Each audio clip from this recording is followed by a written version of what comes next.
السلام علیکم ورحمۃ اللہ وبرکاتہ۔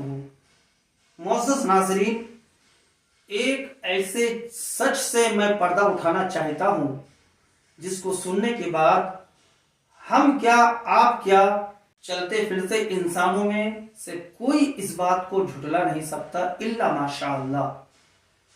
ہم ایسے مسلمان ہیں جو نہ اپنے بیٹا بیٹی کا نکاح خود پڑھا سکتے ہیں اور نہ اپنے باپ کا جنازہ پڑھا سکتے ہیں، لیکن ہمارا رویہ یہ ہے کہ ہم صبح و شام برا بھلا علماء کو ہی کہتے ہیں۔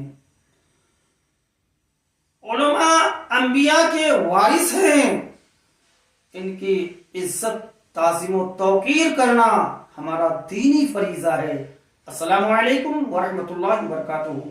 اگر آپ اس سے سہمت ہیں تو ویڈیو کو لائک کریں، کمنٹ باکس میں سلام کا جواب عطا